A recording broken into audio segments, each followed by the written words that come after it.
Hello, everybody. I am Gold Derby editor Daniel Montgomery here with our contributor Jeffrey Kare, and we are going to talk some more about Dancing with the Stars. We've got the finals coming up next week, two-night finale. They're going to perform on Monday, maybe eliminate someone that night, and then Tuesday they will present the Mirrorball champion. So first, I like to go through each contestant, the pros and cons, and see what their odds are. So first off, the finalists are Jordan Fisher, Lindsey Stirling, Frankie Muniz, and Drew Scott. Now, first off, Jordan Fisher, what do you think about his chances? He's kind of taken over as the front runner far and away, according to our predictions at Gold Derby. High judges scores. What do you think about his chances? Well, yeah, I definitely have him out front. He really seems almost unbeatable at this point. So I guess, as I said probably last week, that, I guess the more he continues doing well, the more he, I guess, could possibly become a target. But yeah, I have him winning in first place right now, which I've also just placed my super bet on it. Yeah, it seems like a good bet, like a safe bet at this point. But you never know. This could be either a season like a Bindi Irwin or Laurie Hernandez. Those are contestants who start strong, stay strong, and they never let up. I don't know. What worries me about him is that Lindsey Stirling, who we'll talk about next, is relatively close to him in terms of dance quality, and she's outscored him a few times this season, or a couple times this season at least. So she's capable of that. So if she does that this Monday, then I think she has the fan votes that might be well enough to put her over the top. So do you think he has enough of those fan votes to guarantee his position, even if it's close? Good question. I think that definitely helps him from this week was, of course, Lindsay Arnold had, her knee problem the day before during rehearsal, but she was able to overcome that in both performances with Jordan. And, I thought they both did incredible work this week. And as for Lindsey Stirling, well, she and Mark Ballas did do almost just as great work. So, yeah, she's definitely my second place. Yeah, and moving on to Lindsey Stirling, she finished second on the judges' leaderboard, just like a point or two off of Jordan Fisher this week. So she's still keeping it close, which is going to be important for her if she wants to bridge that gap with maybe the audience vote and maybe put her over the top. She hasn't gotten another perfect score since movie night.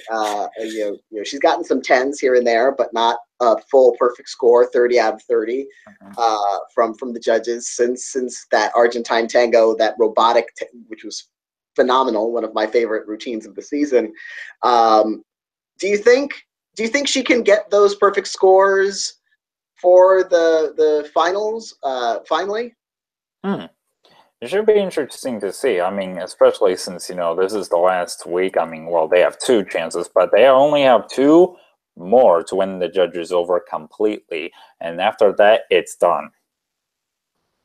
Yeah, and it does seem that she peaked a little early. She in our odds at Gold Derby was going kind of back and forth with Jordan as the front runner, and then she had her rib injury that limited her movements on Halloween night. And then after that, for some reason, I don't know why, her dancing has recovered since then, but it feels like her scores haven't really from the judges, although she did almost get a perfect score for her contemporary dance on Monday night. Except Len gave her 9. What did you think about that score and her potential for or whether she might continue to be underscored?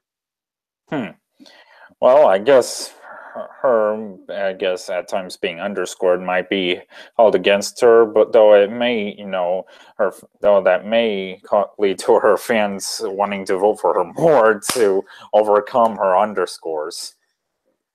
Yeah, I think that's the sort of thing that could happen if she has like a David Ross kind of fan base, although she's been a much more successful dancer than David Ross was, obviously. But David Ross had the fans eating out of the palm of his hands. They loved him, and they loved his enthusiasm, and they loved his energy. And she has a similar kind of appeal that can, she can bridge a gap between scores and the fans at home. And she has Mark Ballas, who is incredibly popular, two-time Mirror Ball champion, and one of the most creative pros on the show in terms of his choreography. We've seen that already from him this season with Lindsey. Are you excited for his freestyle dance? I mean, from him, a freestyle is always something to be excited about. Oh, well, yes. I mean, it is, great to have, I guess, Mark back this season. And yeah, I guess him with his track record being a two-time Mirror Ball champ, I mean, again, he and Lindsey Stirling have worked wonders all season long, so it should be exciting to see what they come up with next week. Yeah, and moving on to the relative underdogs, you've got Frankie Muniz, who was someone who you suggested for a contestant going into, before the cast was announced. We had you and Cordell Martin, another contributor, both wrote some articles suggesting names and who could potentially compete. How has he performed relative to your expectations? Well, I wasn't really sure what to expect from him. I was excited to see him finally on the show, and I'm very pleased that he's been doing really great work. I mean, I thought, especially, this past week, I thought his first round routine with Whitney Carson was very inventive, and I thought his second round was very good. So, I think of the other two, I think he is definitely probably the one who has a better shot being a dark horse. Well, third place at least, but yeah, I think he could be a dark horse when it comes down to, I guess, the final 2 or 3. Yeah, and I sort of had him pegged early on in the season, because Malcolm in the Middle, the show he's known for, aired quite a while ago, and his fan base probably hasn't kept up since he hasn't been as much in the public eye since that show went off the air. So I thought he wouldn't have the fan support. I didn't really have much optimism that he was going to be a good dancer. He ended up proving both wrong. I think really on the dance front, the fact that he was able to dance and he has been such a charming personality on the show, he's been able to win fans that way, whether or not they watched or remember Malcolm in the Middle. So yeah, I do think, speaking about David Ross again, I think he could have kind of a David Ross effect where if it's close on the finals, he could not only make it to the top 3, but maybe even to second place. I'm not as sure about first place. Like he can overtake maybe one of them, but maybe not both of them, Jordan and Lindsey.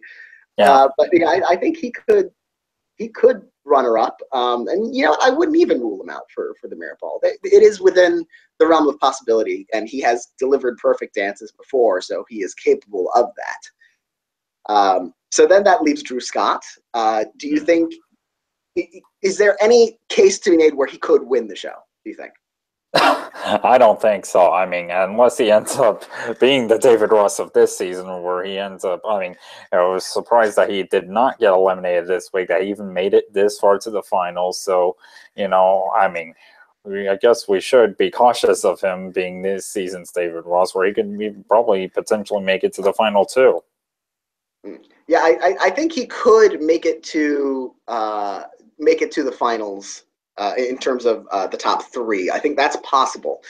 We could see a surprise elimination of Frankie on maybe Monday night, or if they carry them all into Tuesday night, see maybe Frankie in 4th place, or God forbid even Lindsey in 4th place. I hope not. I don't think so, but. And then you might see Drew, his fan base, really carry him up and up and up and up and up. I thought there was going to be a limit to how far David Ross would go. Like his fans would say, okay, we got him to the finals. That's enough. And let him finish in 3rd place. But no, they gave him 2nd place. So Drew Scott has overcome tough odds. He's overcome low scores. He has stayed in the competition over many celebrities who had higher scores when he was up against them, a few times this season already. So I do think he's got a shot at the top 3. I would agree with you. I don't know if he has a shot for the Mirror Ball. Mm-hmm. Yeah. So what are you most excited about for next week's 2-part finale? Well, since this is the final week of the season, I guess I'm very excited to see how everyone ups their game, since they know this will be their last shot at making a great impression for the judges and America. So, yeah, I am very excited about that aspect, as well as I guess I am also excited to see what they'll be performing. And what have been your thoughts about the season as a whole? Like when you saw the cast list earlier, the late summer, what were your expectations for how the competition would be in terms of the quality of dancers, and what has it turned out to be? Well, I wasn't really sure what to expect. I mean, I knew there definitely had some exciting choices for the ballroom, like Jordan Fisher. I thought he already seemed like a likely candidate to do well, and yeah, and even I guess Debbie Gibson, who, even though she didn't make it very far, but I still thought, she at least seemed like an oh, a fitting candidate. I mean, of course, we also, yeah, Nick, of course, Nick and Vanessa were, I guess, it's definitely interesting to see another married couple on the ballroom, even though they both were eliminated within 1 week. And so, yeah, and hey, not as many athletes end up making it to the finals. Like Victoria Arlen was eliminated this week, so the Paralympic swimmer did not make it, and Jarek Fisher, the NBA point guard, was the third to go home, and Nikki Bella, the wrestler, was eliminated same week as Vanessa, and Terrell, the NFL wide receiver, was eliminated last week. Yeah, that's an interesting observation that I actually hadn't noticed. We don't have an athlete in the finals, although certainly Jordan Fisher has did some gymnastics as a child and certainly is athletic, but not a professional competitive athlete. And Frankie Muniz has been a race car driver within the past few years. True, yeah, but it's true that we don't have those traditional athletes like we had last season. Two of them finished 1 and 2. Football player Rashad Jennings and baseball player David Ross. So I guess it's a sports backlash this year. That's the story of the season. Sports rejected by America. America hates sports. Well, I guess they're too busy on getting caught up on football season. Perhaps, yeah. So all the sports fans are watching football on Monday nights, and that has allowed the violinist and the Broadway actor to get through. And the former child star and the property brother.